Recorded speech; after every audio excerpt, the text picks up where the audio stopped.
There's a kind of tiredness that sleep never resolves, a tiredness that no night of physical rest can touch. You can sleep 8 hours and wake up just as exhausted as when you lay down. It isn't the body that's tired, it's the soul. It's the mind that won't turn off, that reviews financial problems at midnight, that replays family conflicts while everyone else is sleeping, that imagines future scenarios that may never happen. Tonight, I'm going to walk you through 3 breakings that will explain exactly where that tiredness comes from, not to hurt you, but because only after them will you finally be able to rest. We're going to go through the breaking of your self-sufficiency, the breaking of your distorted view of life, and the breaking of the idols that have taken the place only I should occupy. By the end, you'll understand why you've stayed lost until now and what changes from today. You've cried in secret in a bathroom, in a car, under a pillow, with no one knowing. You carry the whole world on your shoulders and smile when someone asks if everything is all right. Your body still functions. You work, cook, answer messages, keep commitments, but inside you've stopped living. You're just surviving, one day at a time. My servant David knew exactly that tiredness when he wrote, "I am weary with my groaning. All the night make I my bed to swim. I water my couch with my tears." Psalm 6:6. He also wrote in another moment of total exhaustion, "For mine iniquities are gone over mine head. As a heavy burden they are too heavy for me." Psalm 38:4. If you've ever asked, "Why art thou cast down, O my soul?" without finding an answer, my servant already asked that same question before you did, and the answer he found is the same one I want to show you tonight. "Hope thou in God, for I shall yet praise him, who is the health of my countenance and my God." Psalm 42:11. You aren't alone in this tiredness, and it has a cause I need to show you right now. Maybe you've learned to hide that tiredness so well that even the people closest to you don't notice. You've perfected the art of answering "I'm fine" on autopilot, of smiling at the right moment, of appearing functional while inside you feel you're slowly coming apart. No one taught you it was possible to live like this for so long, but you figured it out on your own because it seemed like the only option available. Tonight isn't about teaching you one more technique to manage this tiredness. It's about showing you the exact root where it comes from and why no technique will ever resolve something that can only be resolved one way. Stay with me until the end. The 3 breakings I mentioned at the start aren't punishment. They're the road back to the life you forgot was possible to live. Let me tell you now the real reason behind all this tiredness, because understanding the cause completely changes how you'll face the rest of this conversation. The problem was never the size of your struggles. There are people facing difficulties far greater than yours and still living in peace. And there are people with much smaller problems completely destroyed on the inside. The difference isn't in the size of the struggle, it's in who's holding the helm. You've taken on a place that was never yours to occupy. You try to control the future, planning every possible scenario as if you could avoid all pain simply by anticipating it. You try to control people, trying to predict or shape the reactions of those you love so that nothing hurts you. You try to control money, decisions, outcomes, gripping a helm that weighs far more than your hands were made to carry. You do pray, yes, but notice the pattern. You pray in the morning, hand the situation over, and before midday you're back at it, hands tight on the helm, trying to resolve on your own what you'd already said you were letting go of. That isn't complete absence of faith. it's partial trust, and partial trust is, in practice, still distrust. That pattern produces exactly what you feel: constant anxiety, an emptiness no achievement fills, chronic frustration, and sometimes even a spiritual pride disguised as responsibility, the idea that if I don't take care of this, no one will. My servant David wrote the exact antidote for this. Cast thy burden upon the Lord, and he shall sustain thee. He shall never suffer the righteous to be moved. Psalm 55:22. And elsewhere, commit thy way unto the Lord, trust also in him, and he shall bring it to pass. Psalm 37:5. My servant Solomon wrote even more directly, trust in the Lord with all thine heart, and lean not unto thine own understanding. Proverbs 3:5. You won't find rest while both your hands stay gripped on the same helm that only I was made to steer. There's an important difference between planning with wisdom and trying to control with anxiety, and most people have never learned to tell the two apart. Planning is using the mind I gave you to make responsible decisions. Controlling is the exhausting attempt to guarantee through your own strength an outcome that was never fully within your reach. The first sets you free, the second enslaves you slowly. A practical way to identify which one you're operating in is to ask, is this worry leading me to act wisely, or is it just keeping me awake without producing any useful action? If the answer is the second, you're no longer planning, you're only gripping the helm harder, with no real gain beyond the wear on yourself. Self-sufficiency rarely announces itself as a problem. It usually disguises itself as virtue, as maturity, as admirable responsibility. Let me show you how this trap works from the inside. There's a sentence you've probably repeated to yourself, maybe without realizing how much it imprisons you. If I don't take care of it, no one will. That sentence feels like responsibility. It's actually the root of all your exhaustion. That belief forces you to always be on alert, always ready, always one step ahead of any possible problem. It produces the mental wear you feel at the end of every day. It produces the sleeplessness that keeps you reviewing decisions at midnight. It produces the constant fear that if you relax for one instant, everything will fall apart. And it produces the inability to simply rest, even when there's time available to do it. I never called any human being to carry the weight of the world. That weight was never made to fit on human shoulders, and whoever insists on carrying it, sooner or later, breaks. The collapse doesn't begin the day you fall apart. It begins much earlier, silently, in every restless night, in every prayer that ends in control instead of surrender. My servant Solomon wrote, "Except the Lord build the house, they labor in vain that build it. Except the Lord keep the city, the watchman waketh but in vain." Psalm 127, verse 1. You can exhaust yourself trying to build and protect everything alone, and still, without me, all that effort is in vain. And in another psalm, a promise that should set you free from the weight you carry. He that keepeth Israel shall neither slumber nor sleep. Psalm 121, verse 4. While you try to control everything, losing nights of sleep, I keep sustaining everything without ever needing to rest. The question that remains is, why do you keep trying to do alone what I've never stopped doing for you? Maybe the honest answer is fear.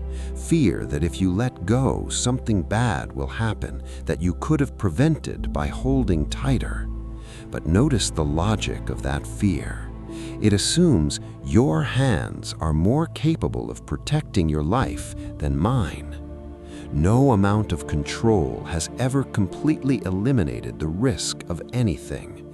It only traded rest for the illusion of safety, an illusion that costs dearly night after night. There's also a quiet cost that self-sufficiency charges, one that's rarely mentioned: loneliness. When you insist on resolving everything alone, little by little, you stop asking for help, stop sharing the weight with other people, stop admitting vulnerability, because admitting need feels, to someone living in that pattern, like an unacceptable form of weakness. And so the self-sufficiency that was supposed to protect ends up isolating exactly the person who most needed company. Now, I need to tell you about the first breaking you'll go through tonight, the breaking of your self-sufficiency. And I need you to understand something important before we continue. I don't allow exhaustion to destroy you. I allow it to reveal something you would never have discovered any other way. Human strength needs to run out before divine strength can begin to be clearly seen. While you still have enough strength to hold the helm alone, you'll never truly discover what happens when you let go. That's why the bottom of the well, the exact point at which you can no longer pretend you're in control, so often becomes the true beginning of dependence on me. My servant David described that point of total exhaustion. My flesh and my heart faileth, but God is the strength of my heart and my portion forever. Notice the structure of that sentence.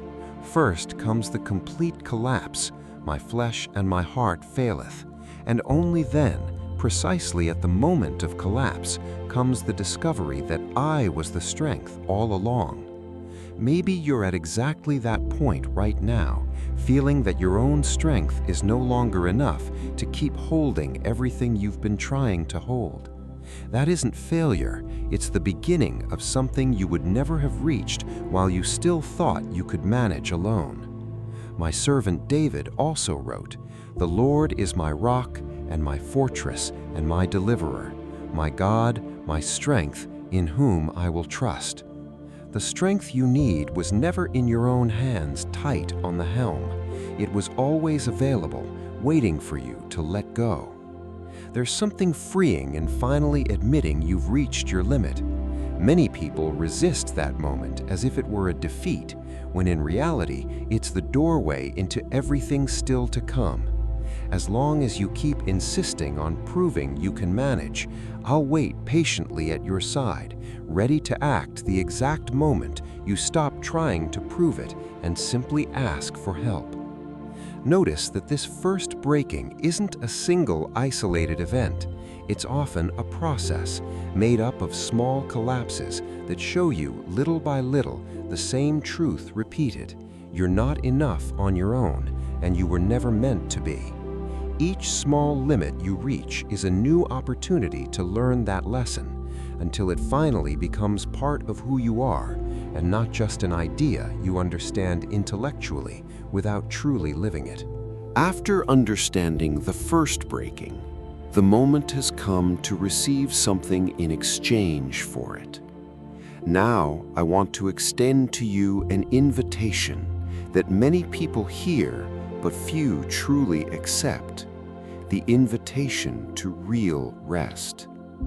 And I need you to understand that it isn't just an invitation to help, it's an invitation to complete replacement. I said through my own ministry, "Come unto me, all ye that labor and are heavy laden, and I will give you rest. Take my yoke upon you, and learn of me, for I am meek and lowly in heart, and ye shall find rest unto your souls. For my yoke is easy, and my burden is light." Matthew 11:28-30. Notice that I didn't ask you to carry the burden alone with more strength. I asked you to trade the heavy burden for mine, which is light. This exchange works like this. You hand over anxiety, you receive peace. You hand over fear, you receive security. You hand over the need to control everything, and you receive genuine rest. It isn't an addition. It isn't you still holding the helm while I just help from on top. It's a complete exchange of hands. And resting, truly, requires far more faith than continuing to struggle alone. Because resting means admitting that you aren't in control and never were. My servant David described exactly the kind of care I offer. The Lord is my shepherd, I shall not want. Psalm 23:1. A shepherd guides, feeds, protects, restores. None of those functions belong to the sheep. They only follow, trust, and rest. And in another psalm, the exact posture I'm inviting you to take. Truly my soul waiteth upon God, from him cometh my salvation. Psalm 62:1. Not anxious waiting, controlling, still trying to steer from underneath. Silent waiting, with open hands, away from the helm.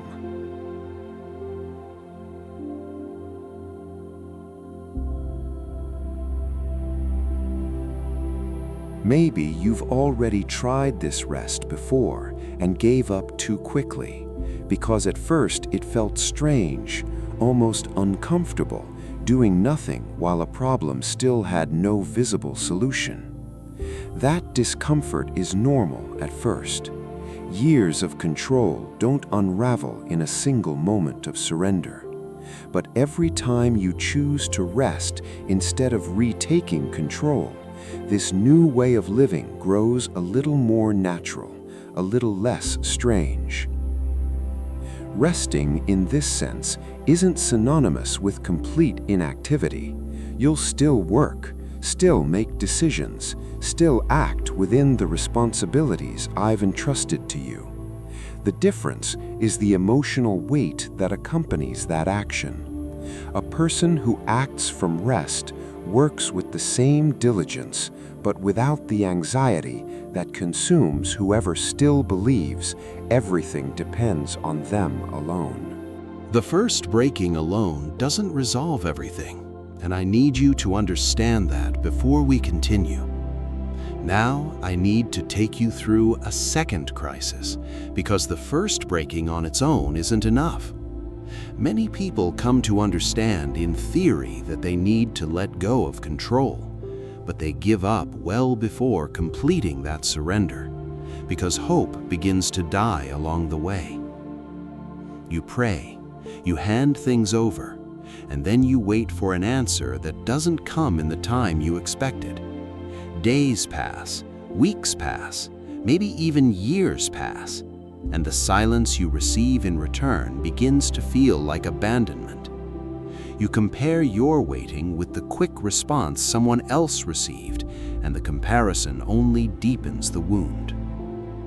I need you to understand something with absolute clarity. The problem was never me being absent. The problem was me refusing to obey your schedule.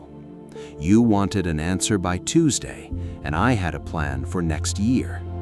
You wanted a door open now, and I was closing other doors first, so you wouldn't walk into the wrong place at the wrong moment for the wrong reasons.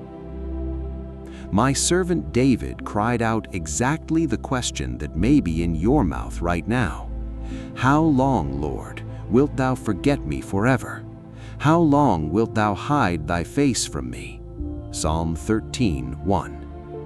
He didn't hide the frustration. He cried it out directly to me. And the answer he himself found, further along, is the same one I offer you. Wait on the Lord.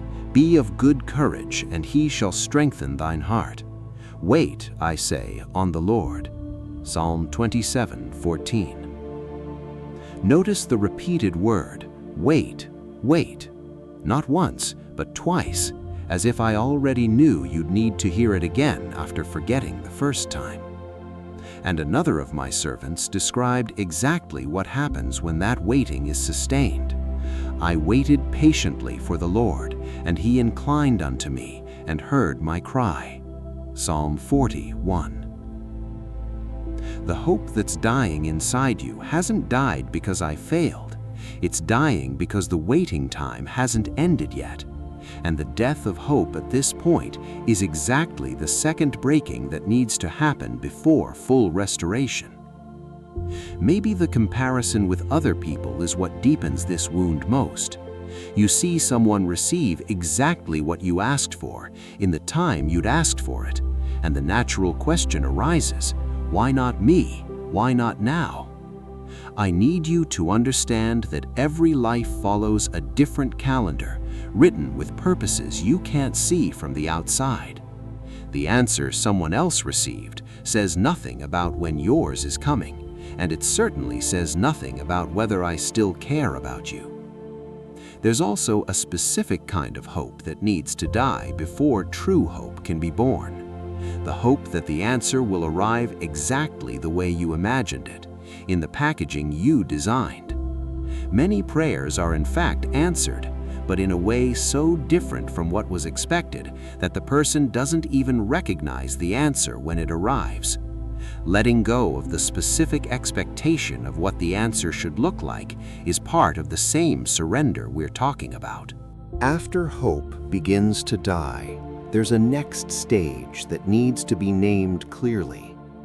Maybe you're going through what I call the wilderness, that period when nothing seems to move, no prayer seems to be answered, and the silence becomes almost unbearable. I need you to understand something about that silence before we continue. It isn't absence, it's construction. Silence forms character in a way that no quick answer ever would. It eliminates whatever pride was still left in you, the pride that kept insisting you could resolve everything faster on your own than I was allowing. It strengthens a faith that doesn't depend on constant visible signs, a faith that learns to trust even when there's nothing tangible to hold on to. I work hidden far more often than you imagine. The root of a tree grows underground in complete darkness long before any fruit appears visible to anyone watching from the outside. If you're in the root period with no visible fruit yet, that doesn't mean nothing is happening. It means exactly the opposite. Something deep is being built, precisely where no one else can see. My servant wrote about this kind of waiting. I wait for the Lord, my soul doth wait, and in his word do I hope. Psalm 130, verse 5. And in another place, a complete surrender of one's own time, including the time of waiting. My times are in thy hand. Psalm 31:15. Your times, including this wilderness that seems to have no end, were always in my hands, not yours.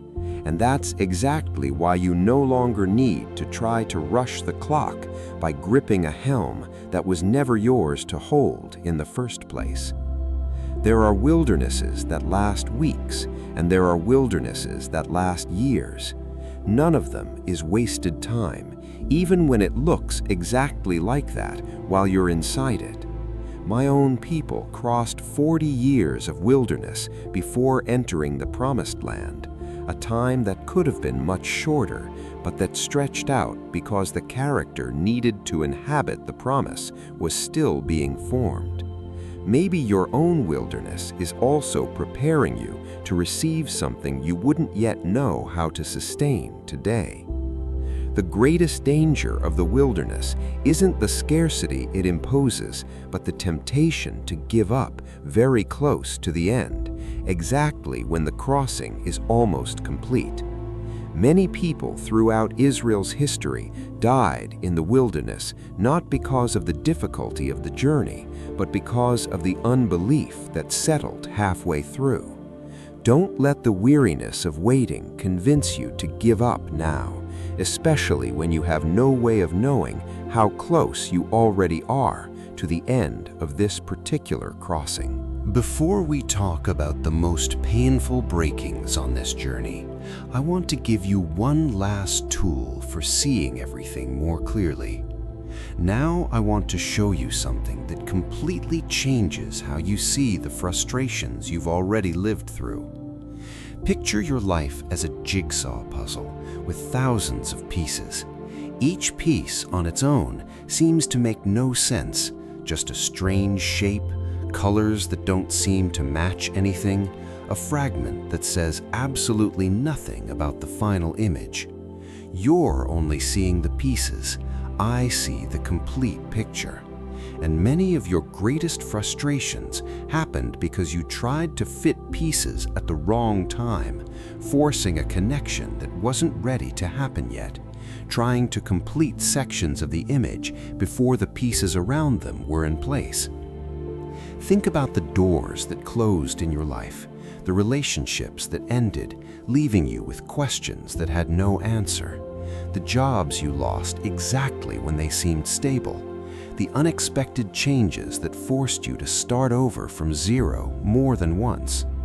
All of it may be part of the same construction, pieces that on their own look like pointless tragedies, but that in the complete image occupy exactly the necessary place.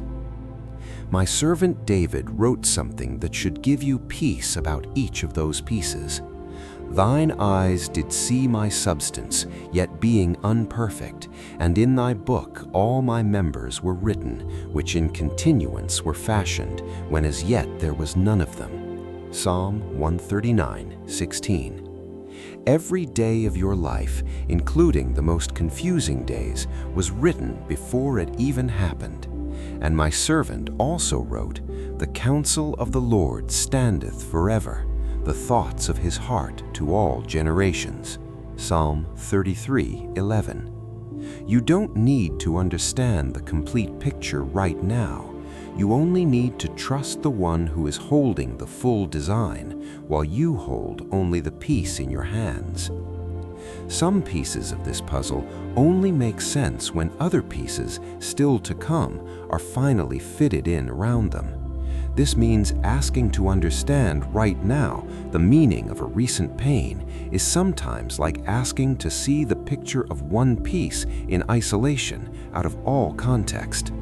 Patience in that case isn't passivity, it's the trust that the picture keeps being assembled even when you can't see beyond the piece in your hands.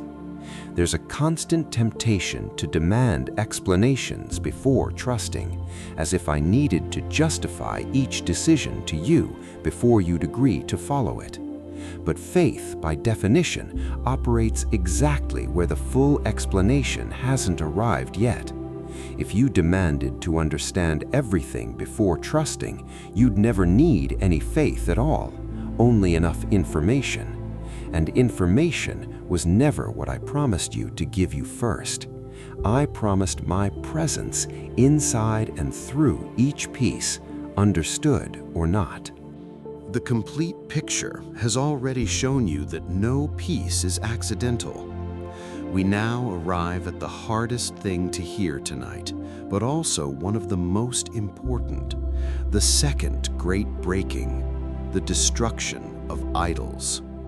And before you react defensively, I need you to understand something. I don't remove people, don't close doors, don't break dreams out of cruelty. I do it because some of those dreams became something they should never have become. The word idol may seem distant from your reality, something from another era, unrelated to modern life. But an idol doesn't need to be a statue. It can be a person you depend on emotionally more than you should depend on any human being. It can be an approval you desperately seek, allowing the opinions of others to determine your worth. It can be a relationship you're holding with such force that it began to occupy the space only I should occupy inside you. Emotional dependence on another person, however legitimate the relationship itself may be, becomes affective idolatry when that person becomes your source of identity, of security, of meaning. You recognize this pattern when that person's absence, even temporarily, produces a disproportionate emptiness, as if an essential part of who you are had been removed along with their physical presence. And when that happens, sooner or later, I need to intervene, not to hurt you, but because no human being was created to carry the weight of being your everything. My servant wrote something that expresses exactly the right posture of the heart. Whom have I in heaven but thee? And there is none upon earth that I desire beside thee. Psalm 73:25. And in another psalm, preserve me, O God, for in thee do I put my trust. I have said unto the Lord, thou art my Lord. I have no goodness apart from thee. Psalm 16:1-2. If I've already removed something or someone from your life, and that removal still hurts deeply, maybe what I was removing wasn't the person themselves, but the place they had come to occupy, a place that was always mine. This doesn't mean the pain of the loss isn't real, or that you should pretend you don't miss what was removed. It only means there's a difference between missing someone and letting that absence keep defining who you are. You can grieve the loss and at the same time allow me to fill the space that was left empty, not with an immediate substitute, but with a presence that will never disappoint you, never abandon you, or become unavailable when you need it most. Maybe you recognize in hearing this that you've placed more than one person in that spot over the course of your life, a place that was always mine, one that no human being, however well-intentioned, could ever fully occupy. That isn't entirely your fault. It's a pattern most people learn without realizing it, seeking in human relationships what only a relationship with me can truly sustain over the long term. After seeing the idols being removed, there's still one deeper step I need to show you. And now the third breaking, perhaps the most painful of all, the broken heart. I need you to understand, above all, that I never break to destroy. I break precisely to rebuild. And the difference between those two things is everything you need to understand in order to pass through this moment without bitterness. Joseph was broken by his own brothers, thrown into a pit, sold as a slave, unjustly imprisoned in a foreign jail. Each of those breakings seemed, in the moment it happened, like the end of any purpose he could have. But each breaking was preparing exactly the position from which he would save an entire nation years later, including the family that had betrayed him. David was broken by Saul's pursuit, spending years fleeing like a criminal even after having been anointed king. Job was broken by the complete loss of everything he had, children, wealth, health, with no immediate explanation of the reason why. Peter was broken by his own denial, weeping bitterly after betraying me 3 times on the hardest night of my life on earth. None of those men remained the same after the breaking, and none of them was destroyed by it. My servant wrote, "The Lord is nigh unto them that are of a broken heart, and saveth such as are of a contrite spirit." Psalm 34:18. Notice I don't stay far from the brokenhearted. I draw near, exactly at the moment the pain is most intense. And in another psalm, David himself, after his greatest personal fall, discovered what I truly accept. The sacrifices of God are a broken spirit. A broken and contrite heart, O God, thou wilt not despise. Psalm 51:17. A broken heart surrendered to me is worth more than any performance of appearance you're still trying to offer with your hands still tight on the helm. Maybe you're ashamed of your own breaking, as if it were proof of weakness that needs to be hidden from the people around you. But notice that none of those 4 men completely hid their breaking. It was recorded permanently in the very scriptures you're hearing right now, centuries later. If their breaking became part of a story of restoration powerful enough to still inspire people today, yours can become exactly that too. Notice also that the order matters. The breaking always comes before the restoration, never after. There's no shortcut that allows restoration without going through the breaking, however much you'd like to skip that step. The good news is that the breaking, though painful, has a final purpose. It's never the destination, only the necessary passage to get to where I truly want to take you. Now I need to take you deeper into Joseph's story, because it contains something that will help you understand your own breaking more clearly. Before any pit, before any prison, Joseph had already received clear dreams about the purpose I had for him. But between the dream and its fulfillment, there were years of waiting inside circumstances that seemed absolutely contradictory to that purpose.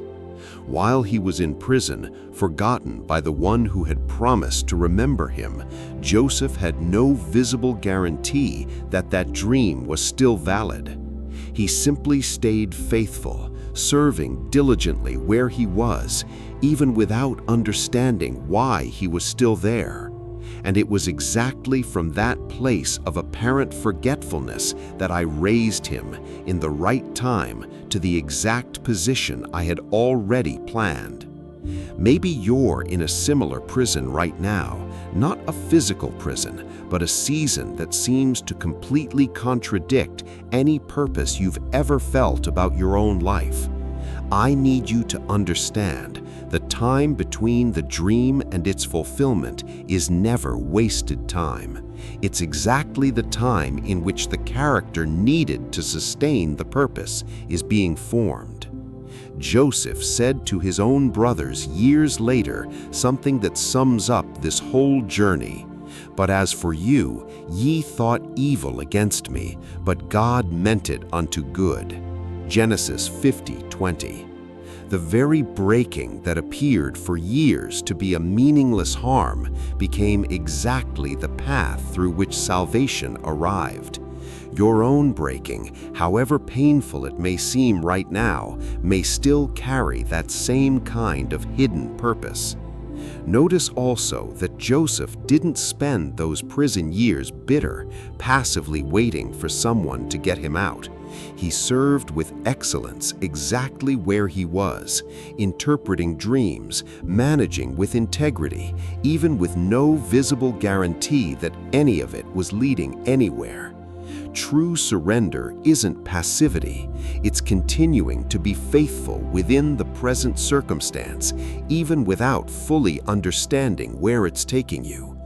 Notice too that Joseph had no control over when he would leave the prison. The right moment came through a circumstance completely beyond his reach, a Pharaoh's dream that needed to be interpreted. This shows you something important. The time of your release doesn't depend only on your effort within the present situation. It also depends on circumstances I'm already arranging, often far outside your field of vision. Joseph's journey showed you the power of the waiting season.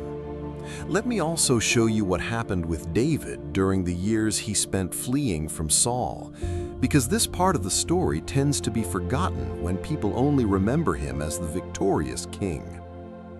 Before the throne, there were years of caves, of hunger, of betrayal, of friends who handed him over to the enemy for their own gain. David had already been anointed king when that whole persecution began. He had the promise, and even so, he lived as a fugitive for years with no visible evidence that that promise would ever be fulfilled. It was exactly during that period of flight that he wrote many of the deepest psalms you've ever read, including some we've quoted here tonight. The promise didn't protect David from the wilderness. It only guaranteed that the wilderness wouldn't be the end of the story. And that's what I need you to understand about any promise I've already made about your own life. It doesn't exempt you from the breaking process. It only guarantees that the breaking isn't the final word. Many of the Psalms I've already quoted in this conversation were written in exactly those years of flight, inside caves, with no certainty about his own future. This means the richest spiritual depth in David's life wasn't born in the palace after he was already king. It was born in the wilderness, when he still had nothing but his own voice crying out to me. Maybe your own wilderness is producing at this very moment a depth you'll only recognize years from now. About Job, the story is even more direct. He lost everything with no prior explanation, no warning, no visible promise of restoration. And yet, in the middle of his own pain, he declared something that requires a faith most people never experience. "Though he slay me, yet will I trust in him." Job 13:15. If Job could trust even with no visible guarantee of restoration and was still restored double in the end, what does that tell you about trusting when you also see no guarantees? The most remarkable thing about Job's story isn't just the final restoration, but the process in between. He questioned, argued, demanded answers, and I never rebuked him for asking. What I corrected were the wrong conclusions of his friends, who kept insisting on explaining Job's suffering as punishment for some hidden sin. You can question, you can even argue with me about your own pain, as long as in the end, like Job, you still choose to trust. And there's still Peter, whose breaking was different from all the others, because it didn't come from outside, it came from his own weakness. He had promised, with every conviction in the world, that he would never deny me, even if he had to die for me. And that very same night, he denied knowing me 3 times before the rooster crowed, exactly as I had already foreseen. Peter's weeping after that denial wasn't just sadness. It was the sound of a self-image being completely destroyed. The image of a strong, loyal, courageous man replaced by the reality of a man who had failed at exactly the most critical moment. That specific breaking, Peter's, is perhaps the closest to the experience of many people watching this video. Not an external loss, not an unfulfilled promise, but the shock of discovering what you yourself are capable of when tested beyond what you thought you could bear. But notice what happened next. I didn't discard Peter because of that failure. One morning at the edge of the sea, after the resurrection, I asked him 3 times if he loved me, the same number of times he had denied knowing me, and each of his answers was followed by a new calling: feed my sheep. Peter's restoration didn't erase the breaking, it was built precisely on top of it. If your breaking came from outside, through other people, through circumstances, through losses, it can become the path of Joseph. If it came through a promise not yet fulfilled, it can become the path of David. If it came through losses with no explanation, it can become the path of Job.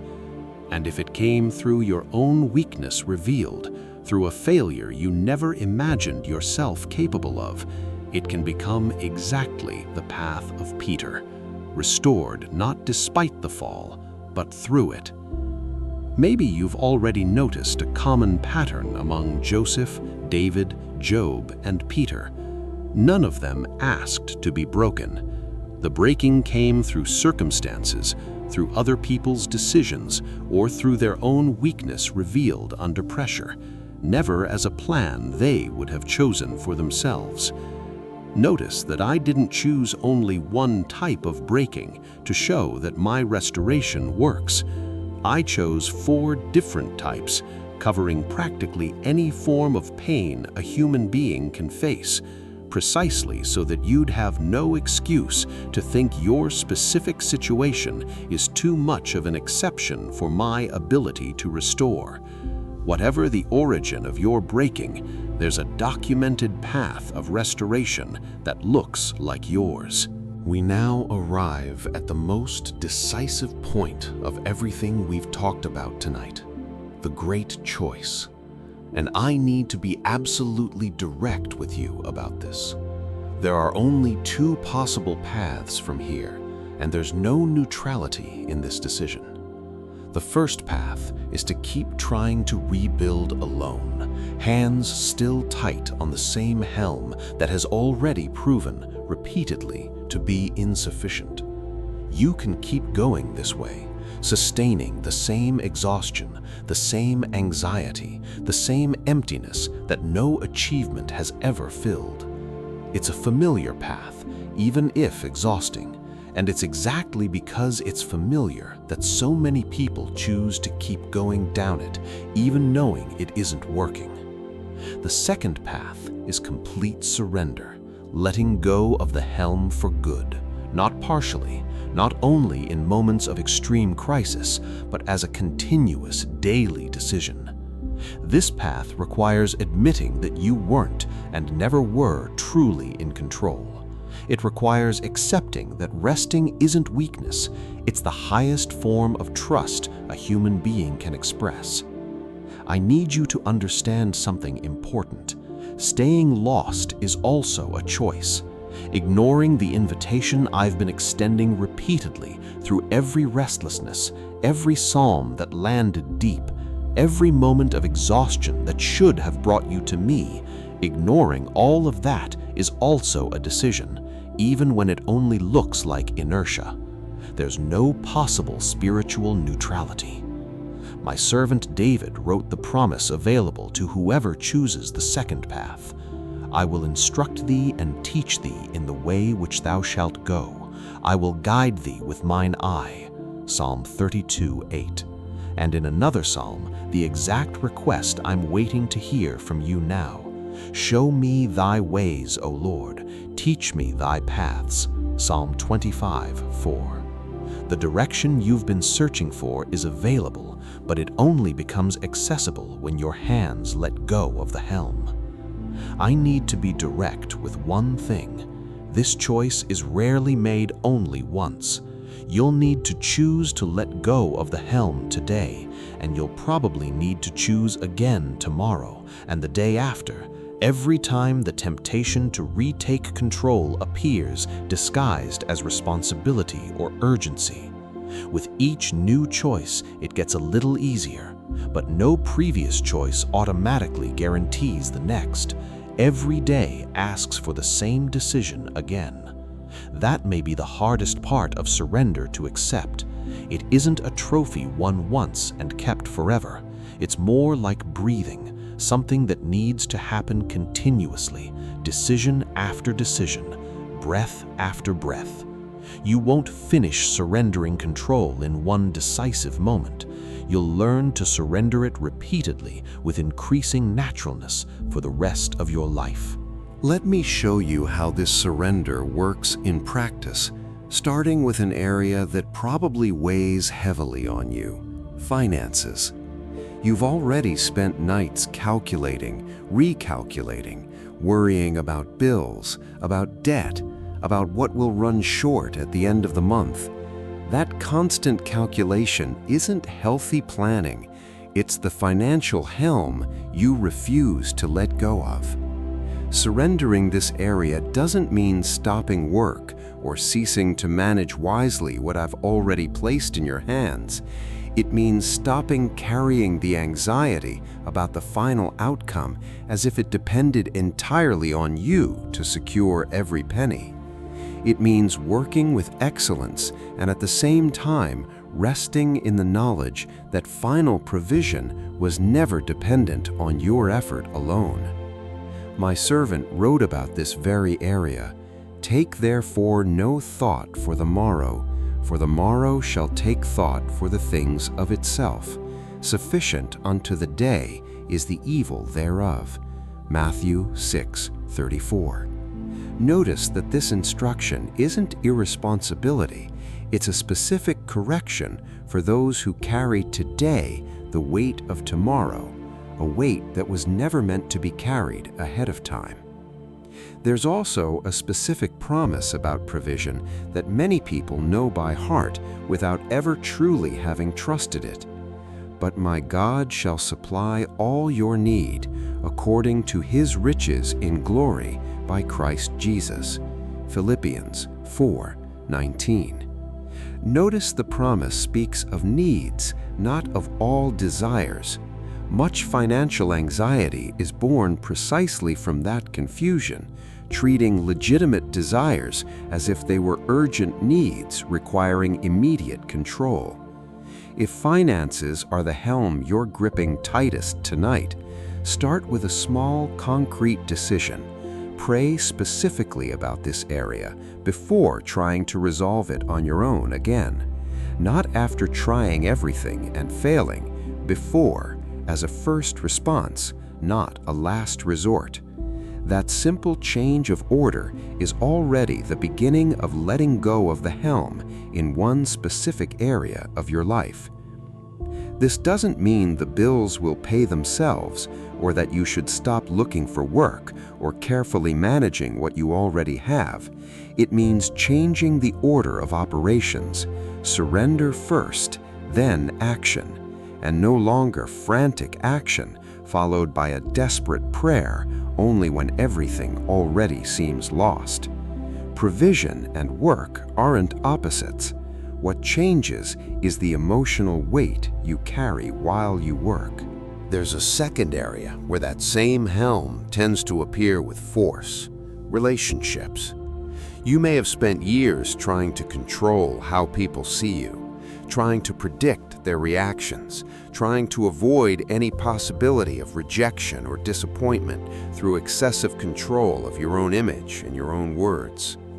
This kind of control almost always comes from a deep fear of abandonment, of not being enough, of being left behind if you don't do everything perfectly right.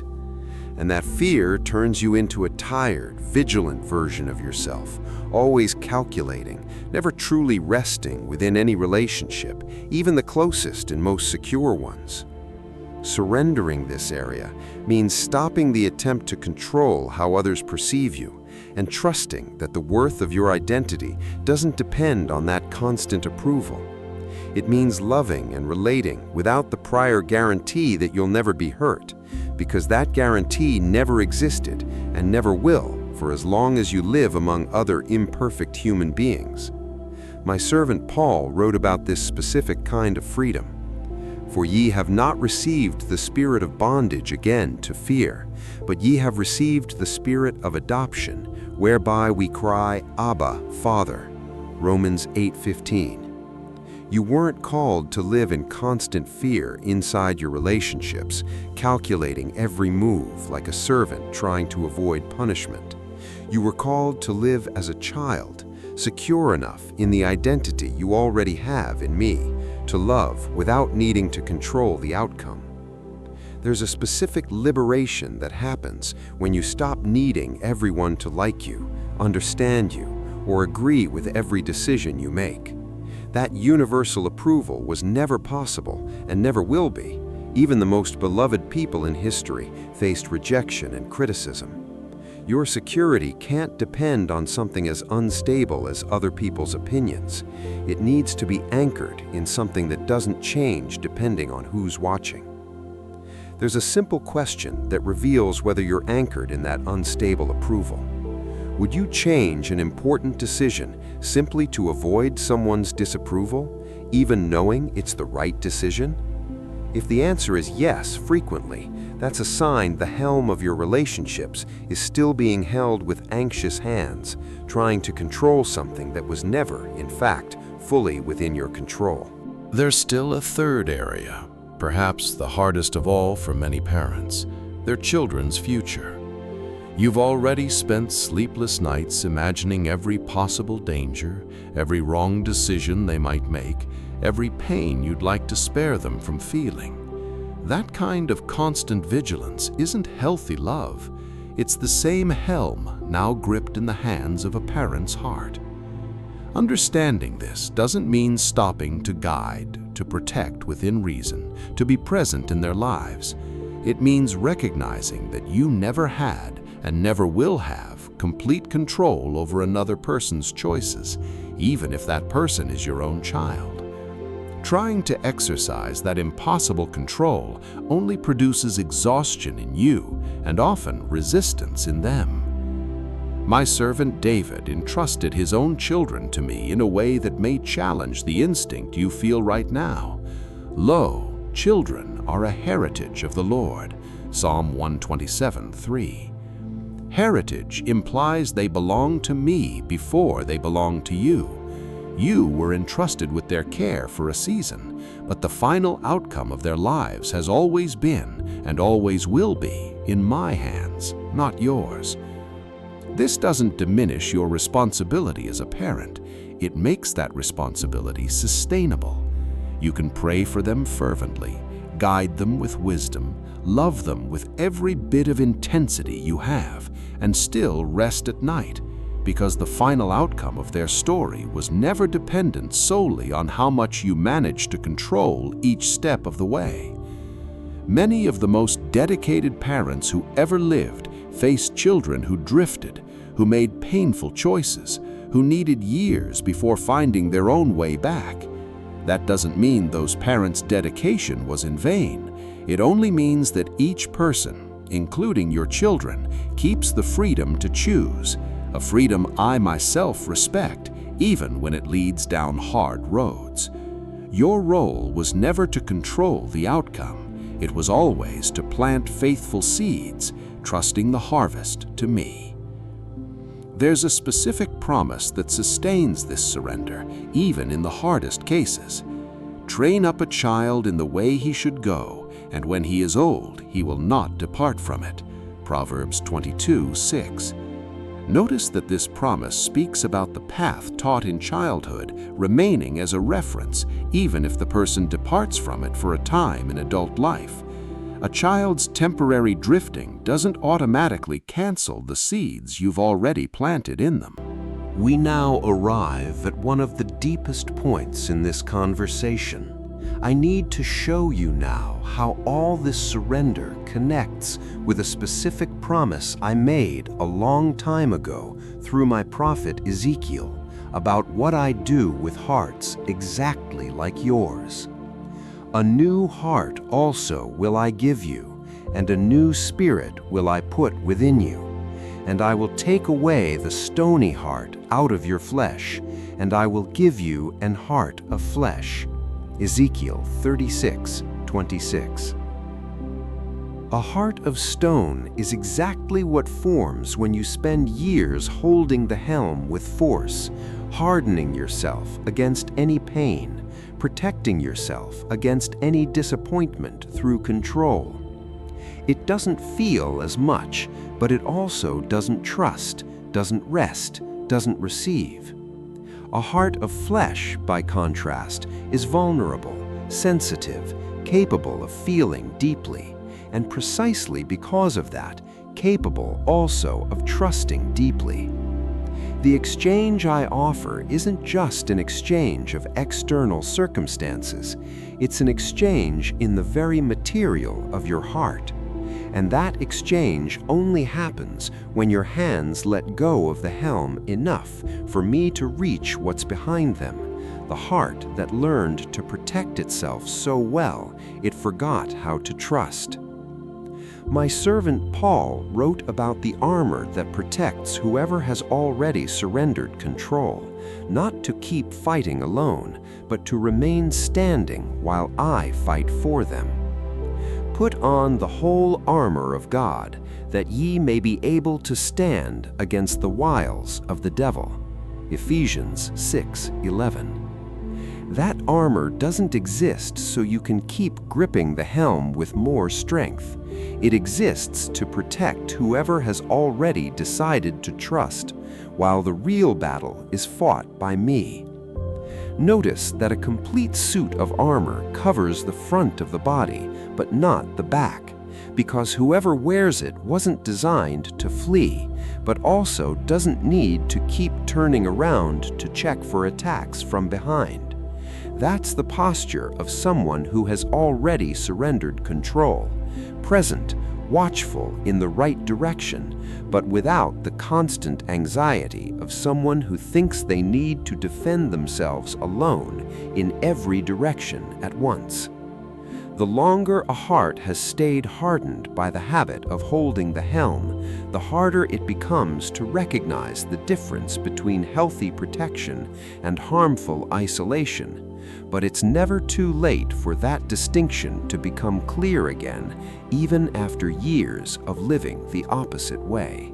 We're almost at the end of this conversation, and I need you to understand one last thing before we close with the exchanges I want to make in you tonight.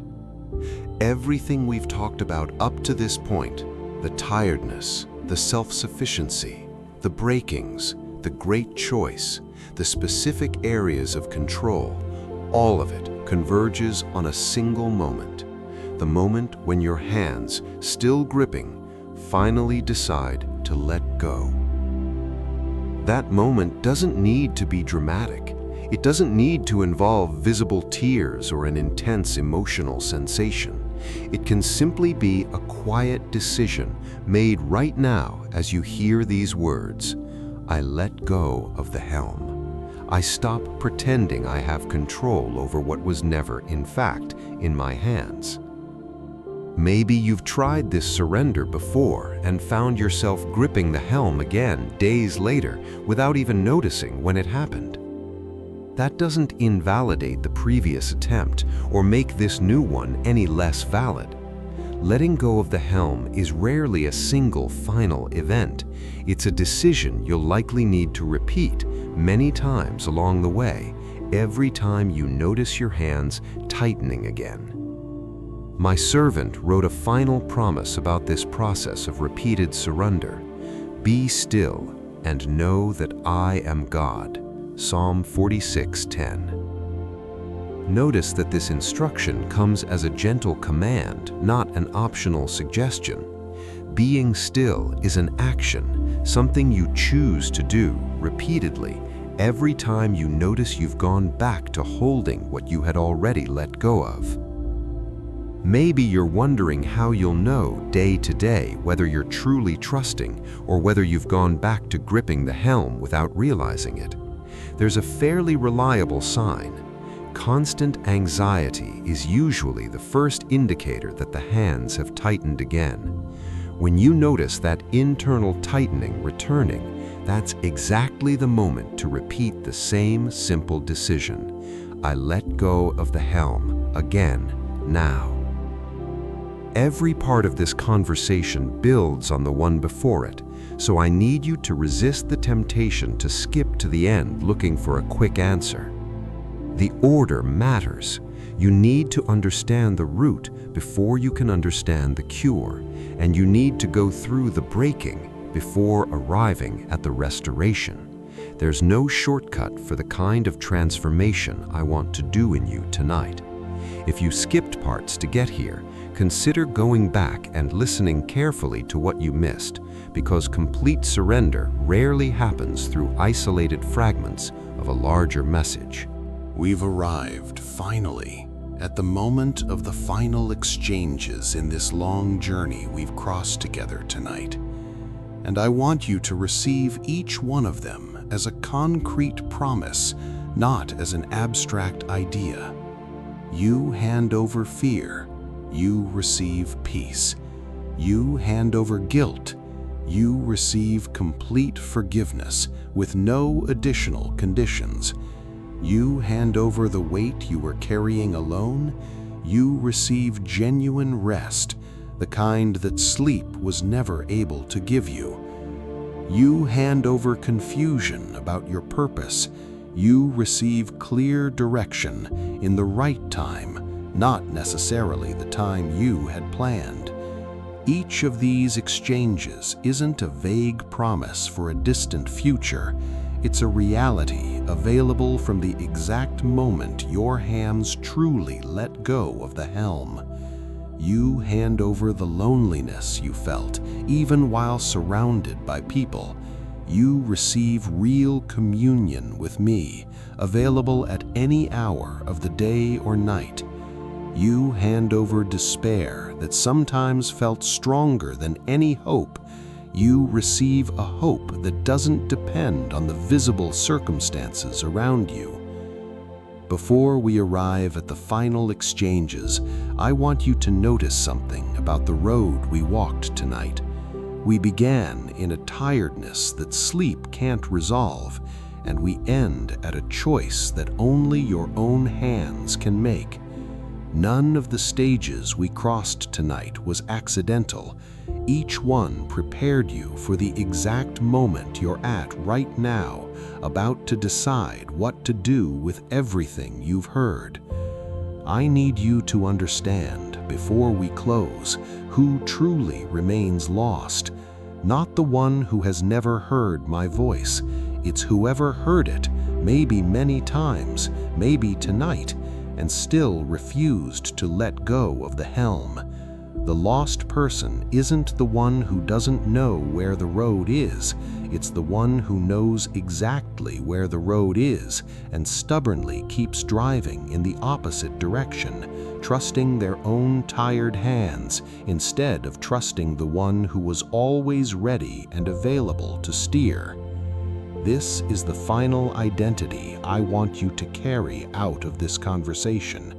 You are no longer the person who trusts only in yourself, exhausted, holding a helm too heavy for human hands. You are someone I called to rest, to trust, to live, and not merely to survive. You are no longer defined by the tiredness you were carrying until tonight. You are mine, now and always, and what is mine, I lead personally to the very end of every journey. Before I let you go, I want to close with one last word that sums it all up. My servant Paul summarized this same promise in a way I want to remain ingrained in you before we close. And the peace of God, which passeth all understanding, shall keep your hearts and minds through Christ Jesus. Philippians 4:7. Not a peace that depends on you fully understanding every circumstance, a peace that surpasses understanding, available exactly in the middle of the confusion you still haven't been able to resolve on your own. You made it to the end of this conversation, and that alone is already a sign that something in you is ready to change. If this message touched something inside you, let go of the helm now, out loud if you can, and leave a comment telling us which area of your life you decided to hand over today. And if you want to keep being led by my voice instead of continuing to drive alone, subscribe to the channel. There's more direction waiting for you here.